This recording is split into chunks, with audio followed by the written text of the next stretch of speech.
So, I'm here with my election judge letter of appointment, and it says that my training is today at Everest College. And there's a little sign that says Judge's Training Center, check-in, whatever.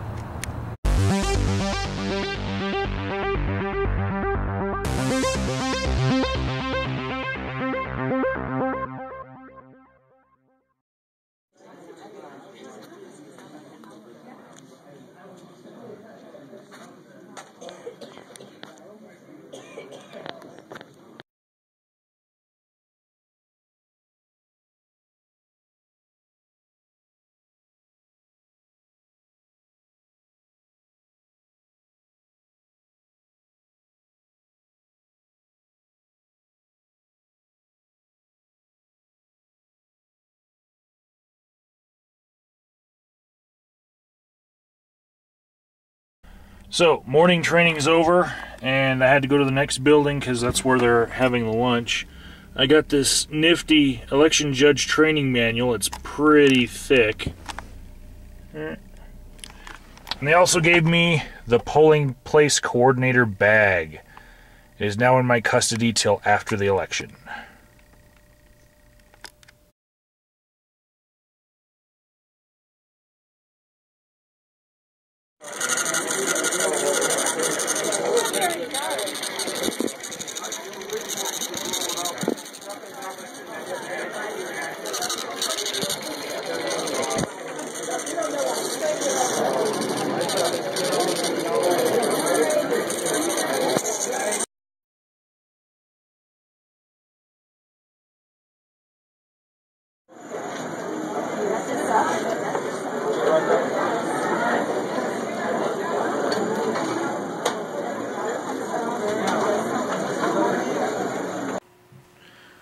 So, I decided to make a ramble video to leave you guys to watch while I'm actually in the polling place doing the job.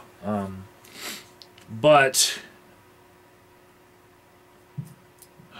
basically all I'm going to do here is read to you the most interesting notes that I took while I was in my election judge classes. Now, I took more classes than I needed to. I only needed to take the polling place coordinator class. And I keep saying polling. It's actually poll place. But for some reason, I don't know why, my grandparents used to have the poll place in their own house. This was in Long Beach, California, just 30 years ago, you know. And now all of the poll places are in government buildings or schools or churches. So there's been a change in that, but I don't know where I picked up polling place. But when I say polling place, I mean poll place.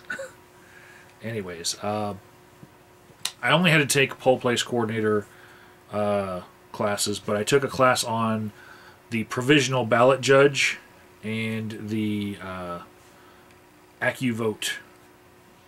So I took more classes than I needed to, and I took a whole bunch of videos that I guess I wanted to get them all out, but I've been really busy, so a bunch of them will just be like jumbled at the beginning of this video. But for the rest of this video, I plan for it to be just a straight vlog ramble. You can play a video game, but I will have some visuals. I'll tell you it's visual so that you can you know, do your thing and, you know, just look for a second. 2 screens for the win. Just saying. It's easy to do. This is Martinelli's Sparkling Apple Cider. I am very shocked at the price of these. I used to buy these for $1 at Eddie's Liquor Store on Market and Cherry in Long Beach, California. And now they're more than $1 each. And it's just sparkling apple juice.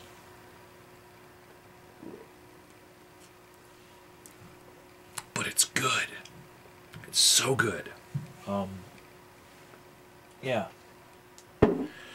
So, to begin, some of the interesting notes that I took while I was in my poll place coordinator class. First of all, they're trying to shift to paper ballots. We're not supposed to suggest to anyone, unless they actually have a need for it, that there is an electronic voting machine there.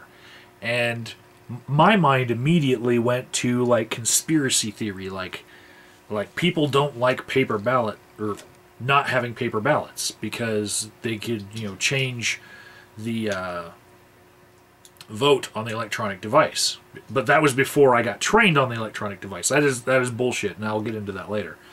But people have no confidence in the electronic voting because they think that people might be able to change it. So I thought that might be it, But I was wrong. They actually explained the reason why is you can get more people through the polling place quicker because there's a limited number of electronic machines. I don't know how many my polling place is supposed to have, but it'll have at least one, But you can set up booths and just have people take their paper ballots, and you can have 20 people in the booths, and they all use the same ballot box to drop off at as they're going out the door, and then they pick up their I voted sticker. So, it's pretty much about setup time. It takes less time to set up the paper ballots. You can be ready with them right away, versus the electronic machine. It'd probably take me 20 minutes to set up the machine myself. Even after taking the class, it's not going to be any faster than 20 minutes. Whereas the paper ballots, I could have the polling booth. It's like a folding table with it starts as a suitcase and it turns into like a folding table, and it has like walls and you can connect them to each other. I could have those set up so quickly, and the ballot box that actually counts the votes that it goes through, it's very easy to set up. But yeah, the electronic voting machine, it's a 20-minute process for me. Now, the church, I thought it would be closed on Monday, but the office was actually open. They're open till like 4:30 every day. And so I was able to go in not just on Sunday and talk to them then, but I went in today, which is why I'm a bit tired. I went in and kind of cleared the room that we were going to be in and set up a little bit so that when we get there at 5:45, that's when they're going to let us in. The polls, by law, open at 7. By law. And if we weren't ready, I would be screaming. I'll just have to stab a Democrat by the end of the day if we're not ready. So, that's a joke. Okay, joking, people.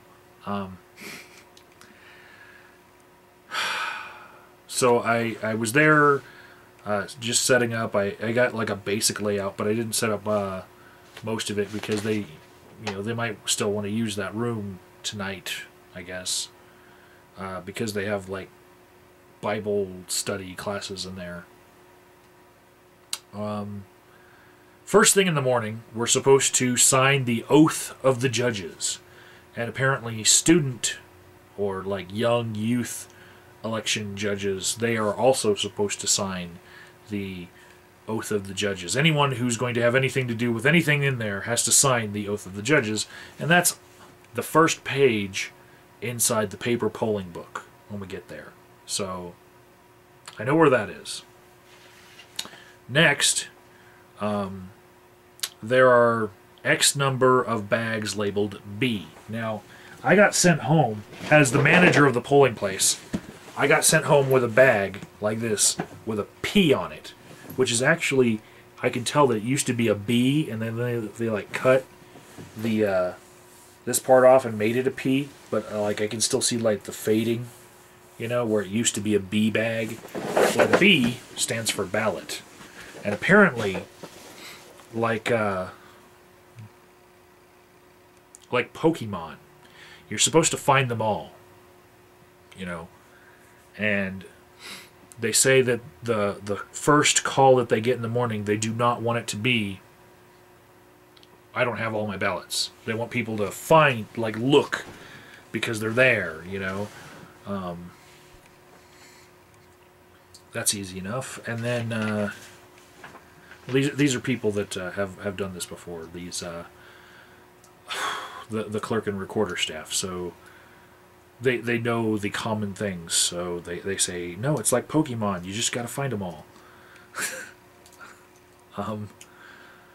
Then we're supposed to post some signs, like the 100-foot limit sign, like you can't do any electioneering, like wear a t-shirt that says Obama on it, or wear a pin that says Romney on it, or have a newspaper at all, or have your PDA open to like CNN, you know, and then like be flashing everyone, hey look, Obama's already won, go home. You can't do that stuff. And this will be a dated video the very next day after I post it if Obama doesn't win, and I just said that. But whatever. This is just going over my notes, and I'm not making a prediction there. I will say that Eagle Eye 1975 said Mitt Romney would win, and I posted a comment on his video saying that not only do I think Obama will win, I think it will be announced on a major news network before the Pacific Coast polls are even closed. So before 7 p.m. PST, and that's 10 p.m. Eastern. Okay, I think that they're going to make that announcement on some major networks. Not Fox News, mind you, but I don't have my my tripod here in this room because it's already set up in my truck, because I'm going to try to make a still photograph of the entire poll place and everyone coming in. I'm going to set it up and then like condense it to like 10 times as fast as it normally would, so that people can see like the awesome little ants moving. Just a little project that I'm going to do. So there's the 100-foot limit sign. There's directional signs that say, hey, vote over this way, you know. And then there is the Help America Vote Act sign. And apparently there was a problem with it like 4 years ago, where like it was rolled up and people had to like unroll it, and it was laminated and it didn't want to unroll, and they had to use duct tape and stuff. So they built a giant billboard for every polling place, and they just, it's like cardboard, and you just put it out, and it has like every sign that the Help America Vote Act requires for a polling place. And you can just post it where the line's going to be, and they can read it. It has a sample of the ballot and everything. So still, I'm going to bring duct tape. I always have duct tape in my truck in case I need duct tape, because duct tape solves a lot of problems, huh? There's a magnifying glass in the ballot bags, apparently.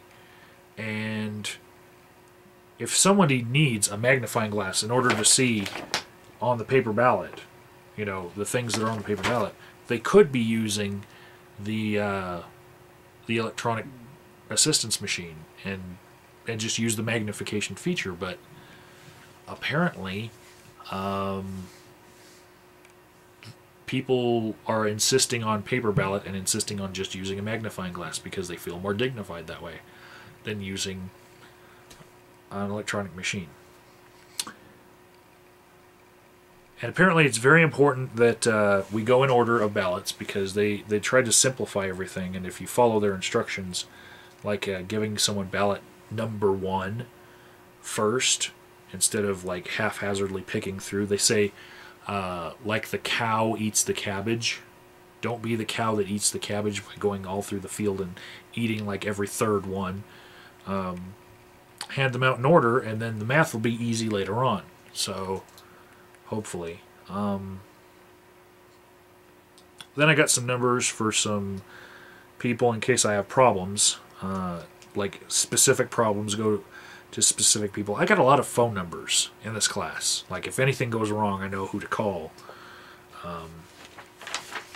Next, the notes that I took were about provisional ballots. Now, after the election, after every polling place starts closing up, and people start like they start their journey with one Republican and one Democrat, both in a vehicle, and they drive all the way to the Citizen Service Center.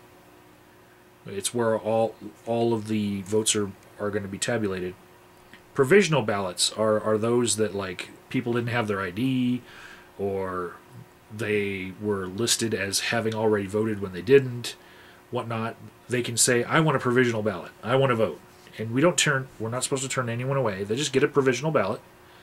And what happens then is it goes in an envelope, and then the clerk and recorder is supposed to figure that out later on.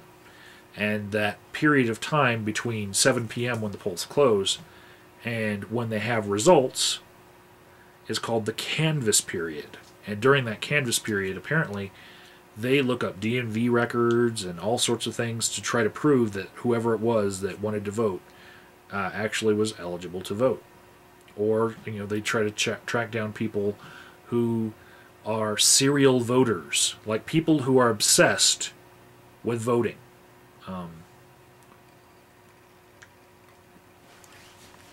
So apparently there's 6 of them, and they know who they are. They like to go to different polling places, and they're crazy. There's 6 of them in my county.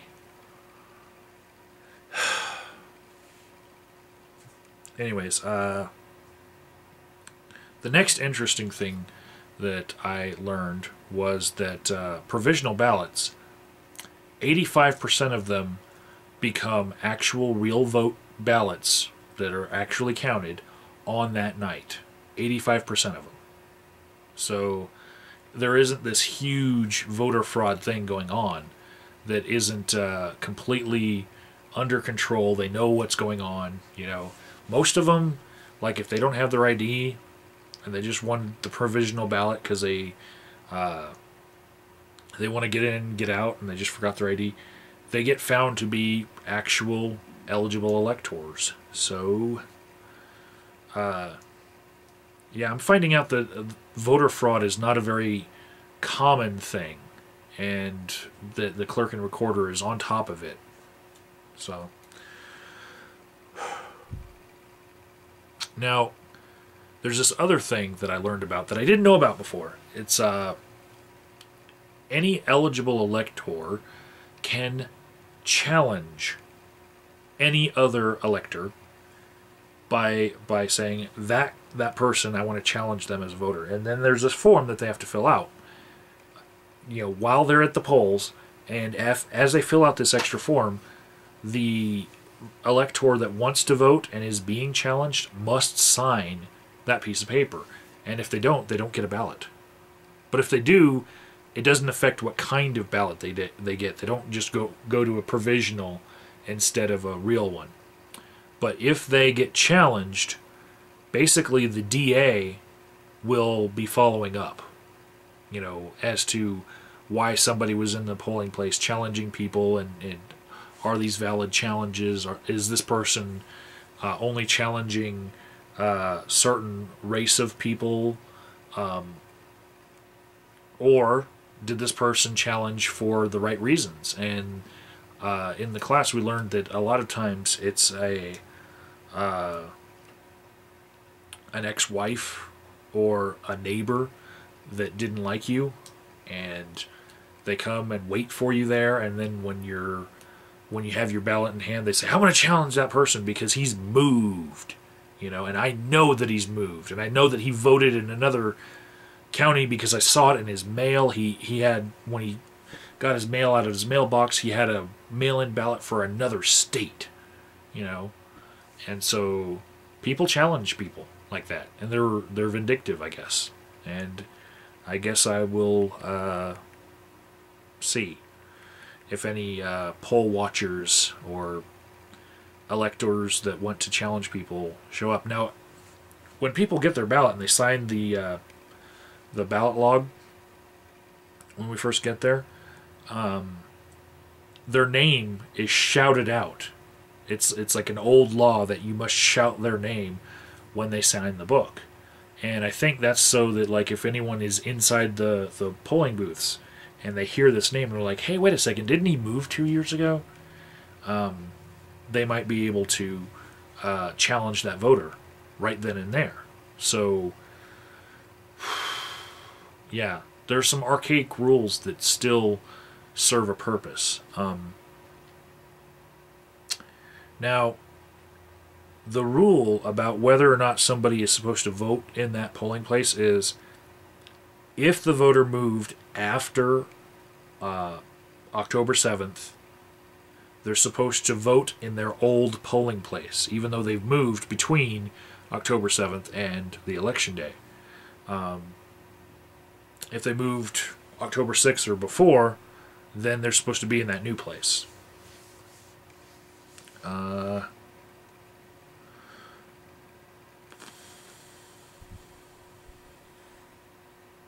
Okay, so there was this thing that happened. It was in the news and everything, but I got trained on it. And apparently, you can register to vote now on a mobile tablet or a smartphone, right? But between September 14th and September 24th, people who tried to register to vote, they even got a confirmation screen on their smartphone and or their tablet, and there's 700 people that were affected by this. They got the confirmation screen and they weren't registered to vote at all. So if anyone comes up and says that they know that they registered, they saw the confirmation screen and everything, and you asked them, what day did you do it? Was it approximately between those days?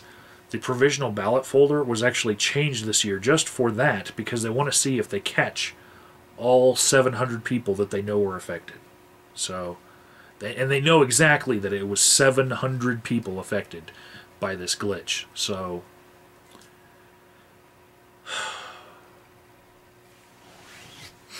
the next thing I took notes on was the Americans with Disabilities Act. Apparently there's going to be last-minute instructions in a folder that's one of us is going to have, and it's going to be about ramps and signs. I saw some of the signs that we're supposed to have put out for the handicap spots, and apparently even though this church that my poll place is in has like 10 handicap spots all at the front, all with enough space for a van. If their handicap signs aren't high enough, they have to put another handicap sign right beside it so that it's high enough, because there's rules with the Americans with Disabilities Act about polling places in particular. The 100-foot sign, the 100-foot limit sign for electioneering. Apparently, this is my first time as an election judge, but other people were asking, were they supposed to go through the parking lot with black spray paint for bumper stickers? And they said no.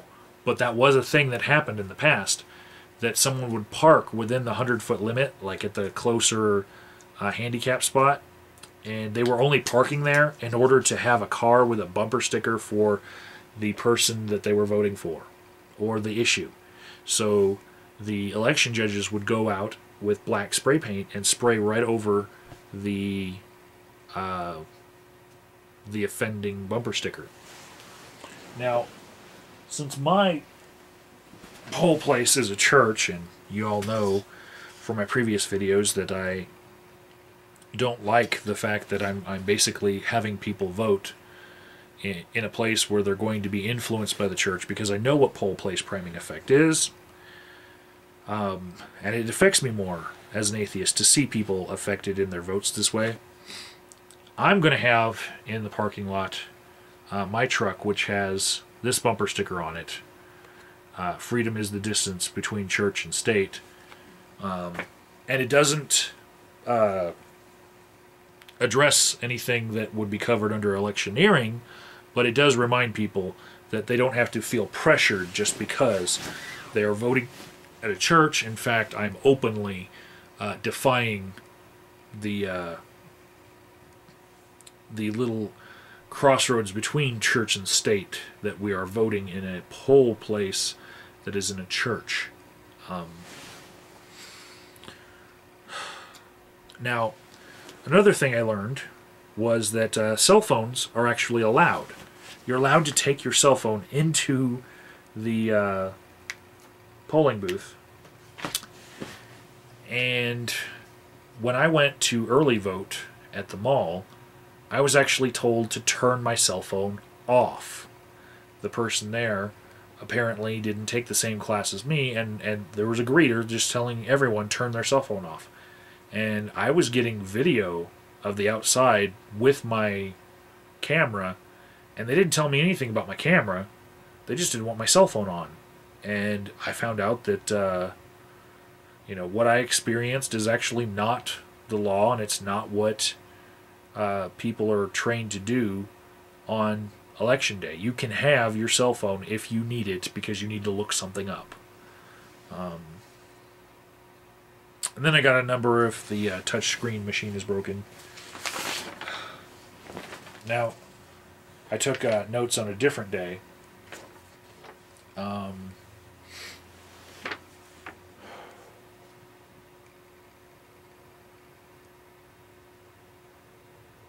There's two things that I took notes on.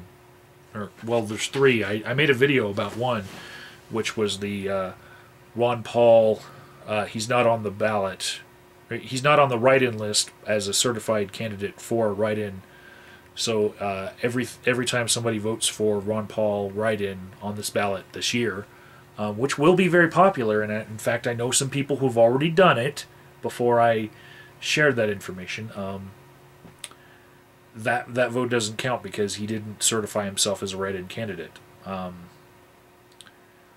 next thing that I learned is that there are actually, in my county, UN poll watchers. And apparently, what's good for the goose is good for the gander. We're going to have, in many poll places, there are going to be poll watchers who are not from our country. And what they said in my class was most of the UN poll watchers will be in Texas. And Texas isn't even a swing state, so I don't know why they would send them all to Texas. Colorado is a swing state, but still, there's 111 poll places in my county, and mine is right on the county line. It's not in the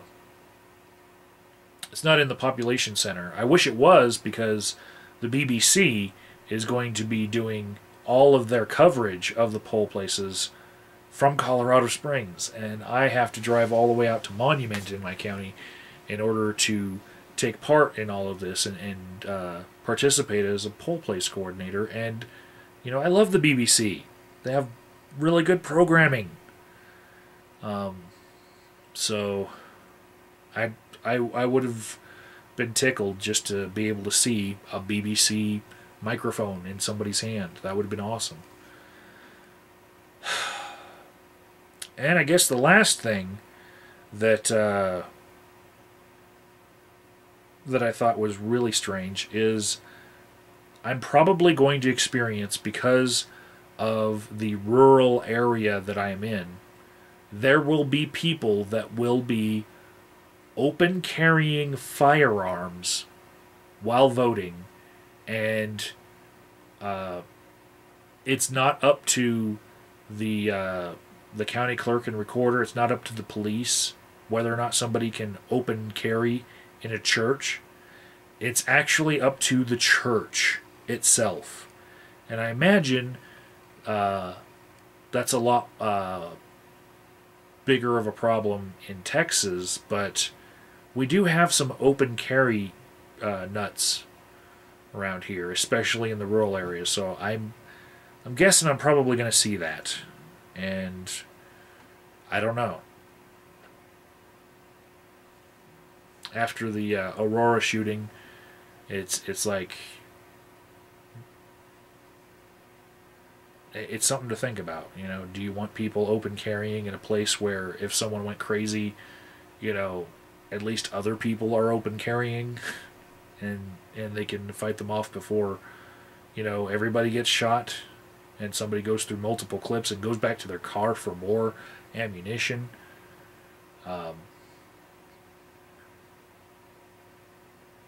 Yeah.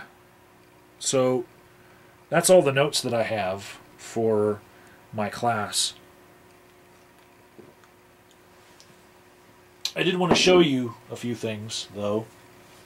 This is the part of the video that you're going to have to basically stop playing World of Warcraft to watch. This is what the actual ticker tape coming out of the voting machines looks like. Now there's two different styles here. This is the I believe this is the style that comes out of the touch screen, and you see the results right here. And this is after one ballot was put through that was filled out. If you were to print out the results, it would look like this, and you get the results of every race. And I'm just pulling this quickly, but it prints out very slowly. It's thermal paper. And here at the end, the election judges are supposed to sign the end here, and it takes at least two, and they have to be from both major parties, even though some of the laws in Colorado have 3 major parties. Everyone in my poll place, I have all their numbers. I've already called them and left them messages. Everyone in my poll place is either a Democrat or Republican. There are no third-party election judges. And it's split almost 50-50. It would, if you don't count me, it's split 50-50. There's 11, so you can't get a 50-50 split. But I'm sure if there were 12, they would put another Democrat in. But at least I'm like a rhino, so, and I say that without meaning it in a pejorative way. I'm a rhino, and so I'll call it 50-50. That was the touchscreen roll. Now the other one is yeah, this is how it looks when at the end of the day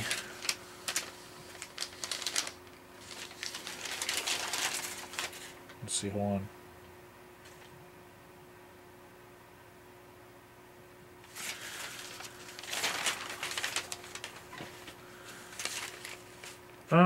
I think I got that backwards. This is what comes out of the ballot box. This is what comes out of the touchscreen. So, the touchscreen, first it starts with this test, right? I remember it had this, you know, printing test, and it's on thermal paper. But this is just like what results look like. You know, it looks pretty much similar. A little bit more fancy printing because these machines are a little bit newer, right?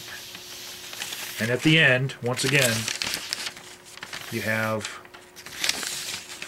a place for judges to sign, right? And same thing at the end of the day as the ballot box. You print out the results, and the election judges sign them, and then you send those in the ballot bags, and the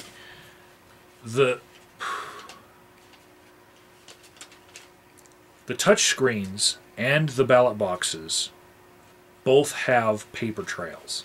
And this is the part of the video where I want you guys to think about like a documentary you've seen about debulb machines and how they're the biggest form of fraud, because between the polling place and the actual election center where we're turning everything in, they say that you can reprogram them and change the vote outcomes and stuff. You can't. It basically comes down to the trustworthiness of having a 50-50 split of people in both parties who would never work with each other for a scam like changing people's votes. And then, these machines are right in front of everyone, right? No one can tamper with them right in front of everyone. And before we tear everything down, the last thing that we do is print out these results rolls and then sign them. Election judges have to sign them. Their signatures are on them. So that's what gets turned into the polling place, the Citizen Service Center here in El Paso County. It comes from the polling place. It comes from all 111 of them. And, those signatures can't be faked, with the printout and everything. And on top of that, now, people think that the touch screen does not record their vote in the same way. It just records like they've, +1 to Obama and +1 to Romney and +1 to whoever. They think that it's just a tally of the total and that they're not recording every vote individually, and that's wrong. What happens is there's a little window on the touch screen, right, where this paper keeps on scrolling like this, right? And underneath that window, when you're done, when you hit submit, you see everything that you voted printed going along that window. You can't reach in there because there's a piece of glass in between your hand and what you're seeing scroll by. But when you hit submit, you get to see a little results of what you voted go past that window. Stays in the window until somebody else votes on that machine. Or the election judge closes out the machine at the end of the day, in which case you start printing out the results in a roll like this. But that entire roll of votes that people actually voted is actually stored in a spool, and that is bagged, put in the ballot bag, along with the paper ballots that are normally used when people want to vote the traditional way. So there's a paper trail either with the paper ballots here or with the individual votes off of the touch screen. Now the individual votes from the touch screen, each little ballot is the size of this and not this, but it still is an individualized record of the way that everyone voted. And if there had to be a recount because somebody did tamper with the electronic side of things, there is a paper trail that was printed that gets signed. And every time these machines run out of paper, the spool gets signed and sealed, and then another roll gets put in, and they have provisions to do that, to where everyone could vote on the assisted machines and they'd still catch it all. I've got extra rolls of paper to do that. So no vote is going through without the ability to do a recount.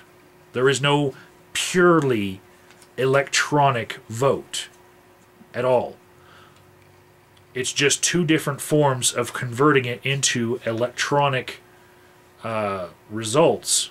Now, the paper ballots, they go through the ballot box, and there's a machine on top that actually scores their ballot, right? And the step before that, there's a numbered strip right here, and it gets torn off by the election judge first, and then they're allowed to stick it in. Up until that time that it's torn off, that ballot could be traced to the person who got it. Like, say they went in and they signed up on the poll register and they got their ballot in hand, and then they decided to walk out of the polling place. By looking at which number of ballot was gone, because that tab has, they're all numbered, they can actually tell who walked out of the polling place with it by matching that number to the signature in the poll book. So, there's security there. But as soon as that tab is torn off of the paper ballot, right before it goes into the machine, as soon as that's torn off, right in front of the ballot box judge, and that's right before it gets put in the machine. As soon as it's torn off, there is no way to trace who voted what way.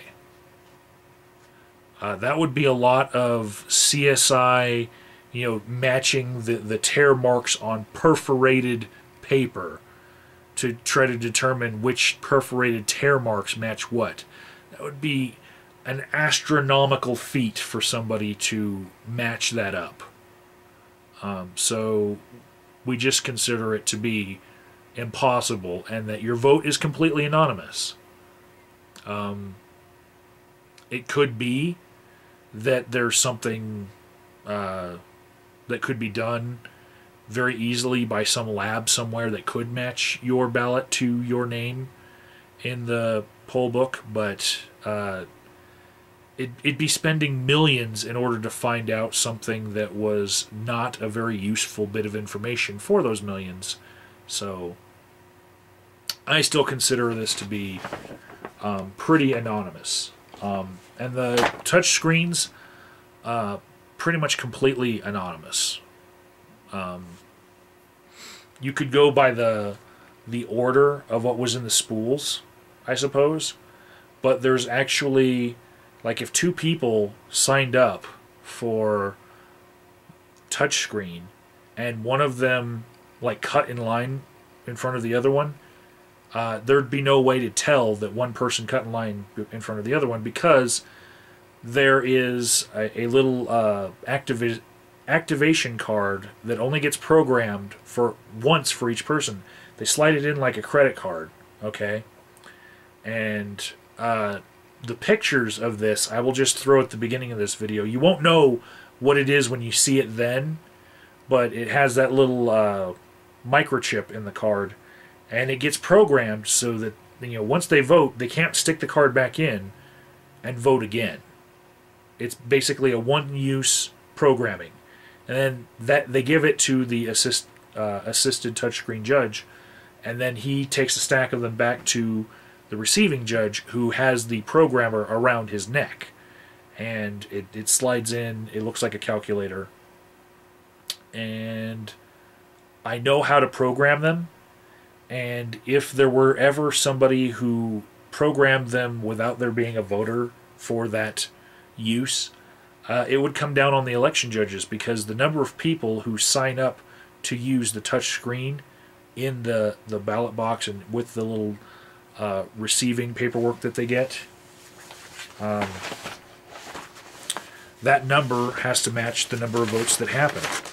And if it doesn't, then we all get to stay until tomorrow. And then they figure out who messed up, and that person has bad things happen to them. Bad things. I don't know what. But as soon as they're done with them, I'm going to get them. And don't make me have to stab a Democrat. Okay? I will. If I am there past 8 o'clock at night because of somebody else's mess up, it's actually on me, because I'm supposed to be managing the place. So I'll be mad at me, which is worse, and I'll be taking that anger about me out on that other person. Best believe that. So when they arrive at the polling place, this is what it would look like when you're signing. And if they already early voted or had a mail-in vote, it would look like that, right where they're supposed to have their signature. But there's two different kinds of voter processing form. There's these two little strips I have right here. The white one here is for touchscreen assistants, right? And the green one here is for regular voters. Now, if they get sent to the provisional judge, because all these jobs are like divided, the provisional judge collects these, or the ballot judge that gives them a ballot collects these, right? If they get sent to the touch screen, then the touchscreen judge collects these, right? They only get either one of these green ones or one of these white ones when they sign this book. And they only get one, right? And there is a provision to, like, if somebody got one and then they changed their mind really quick, until they vote, they probably could change their mind, and there's a way to do it. And those judges that are doing that are trained in how to do that. But as soon as one button gets pushed on that touch screen, in order to start the voting, they can't change their mind and go to a paper.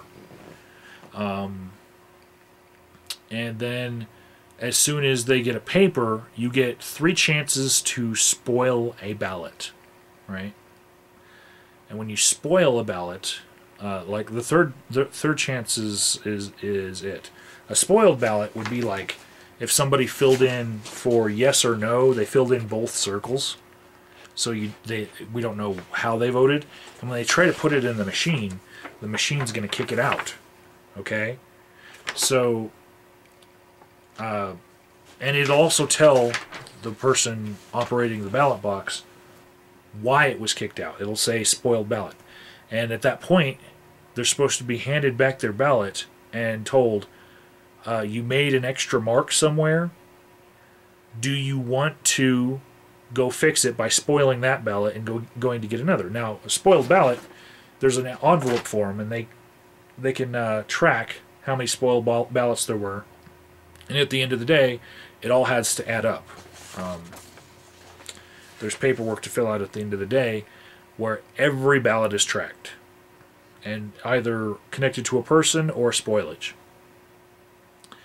Now, if they were on their third ballot or they were in a rush, there is a method to make the machine count the entire ballot. Because just like if you didn't vote on one issue, it doesn't spoil the rest of your votes on the ballot. And if you have a mark in the same area of the ballot, that it's a stray mark or you filled in 2 circles, if you have one of those happen, it only invalidates the vote where the stray mark was, or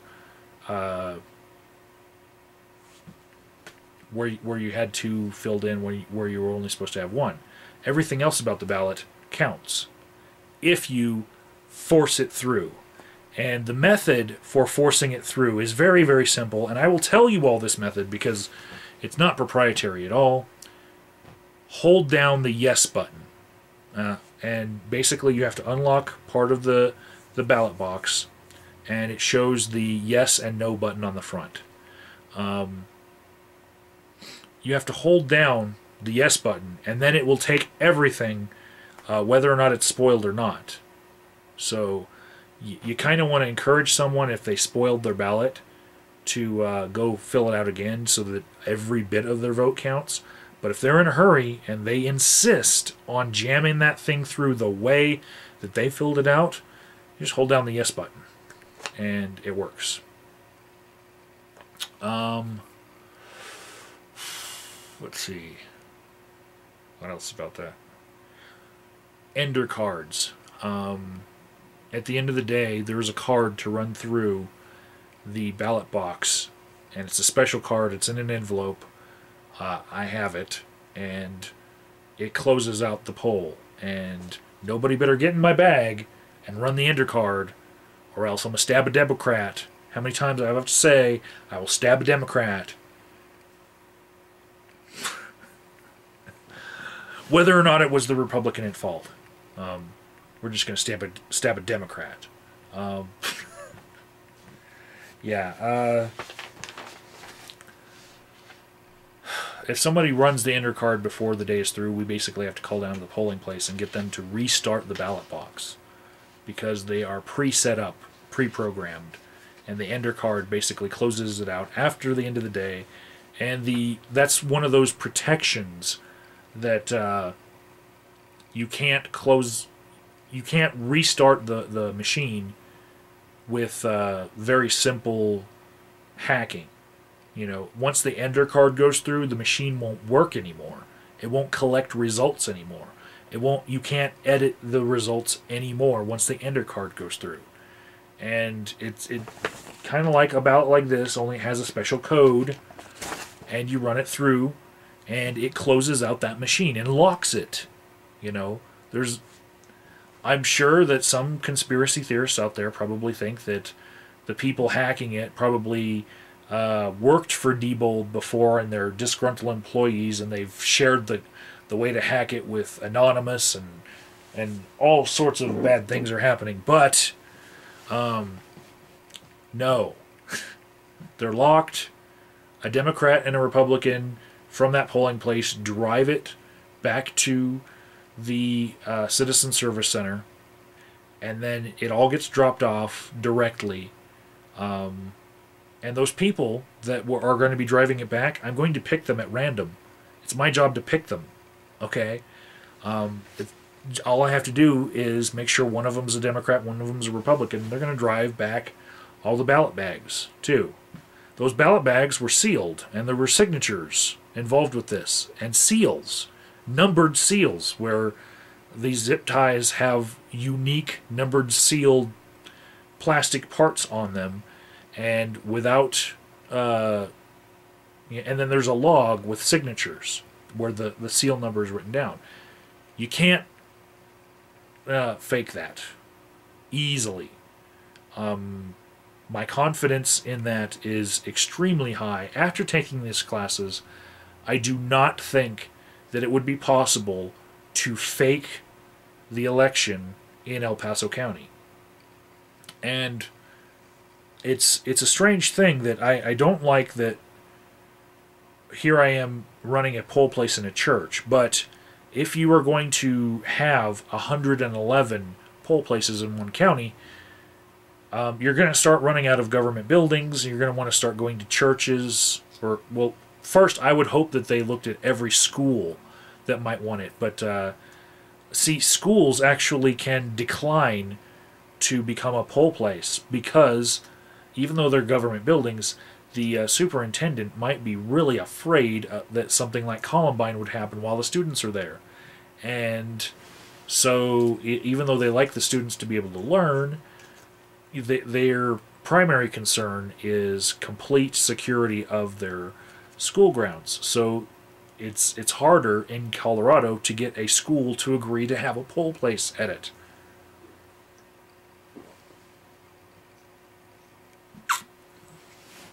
Wow, you guys are getting a lot of information here.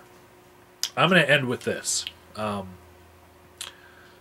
checked out my poll place, the church that I will be setting up at. I checked their schedule, and I found that there was a little bit of a conflict in that poll place closes at 7, and the Boy Scout troop that normally has a meeting there on Tuesdays has their meeting at 6. And I don't know where they were going to have their meeting. I imagine it was in the room that we're in, because the only other room, it has like a giant cross in it. It's for worship. And then there's like the middle meeting room. But always thinking I am, and because I'm the one managing this poll place, I told the lady at the office to please contact the scoutmaster for me. Because I was a Boy Scout myself, and I think it would be great for the election judges to show the scouts what they're doing, and maybe if there's enough room, if we have enough paper to print out some extras. I was thinking that we print out some extra results and have the scouts sign them, and there's a archaic law that you have to print out one copy of the results and post it to the window, right?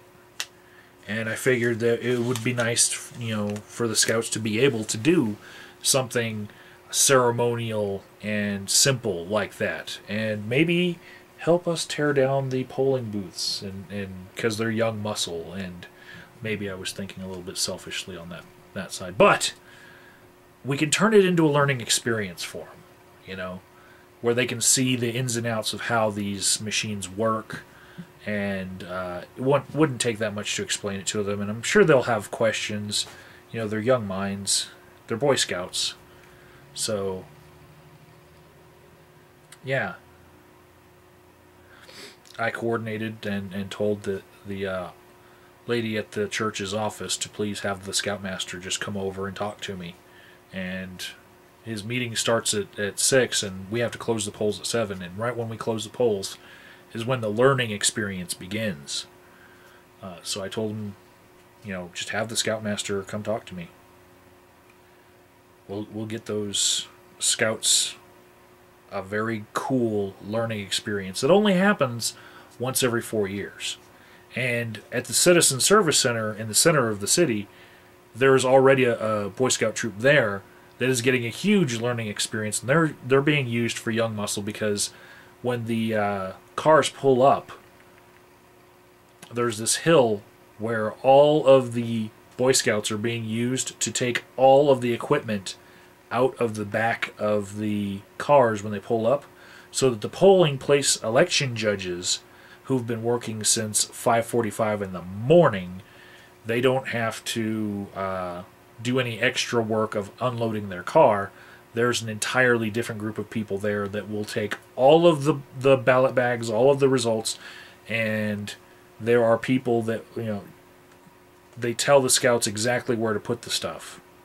And they're Boy Scouts, and they've been sworn on, they're sworn in on a little kiddie oath of election judges. There's a student one for that. So,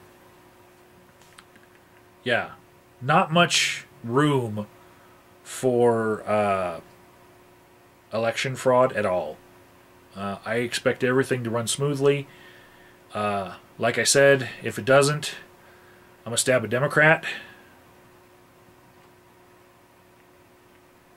Or at least make some Democrat jokes. I don't even have any Democrat jokes. Do you? I'll have my phone on me. If you have a Democrat joke, please comment on this video with the Democrat joke so that I can get it in, because I can check my email on my break, and maybe I'll have, I'm not that quick-witted, so I need some help. So you guys can help me. Just send me a joke that I can use that wouldn't be breaking electioneering, but would also make my election judges know that I mean business and there needs to be nothing go wrong. Or if you prefer, to leave a Republican joke and I will see if I can change it into a Democrat joke and still use your joke. Anyways, that is the end of my ramble. World of Warcraft players, please switch to a different video.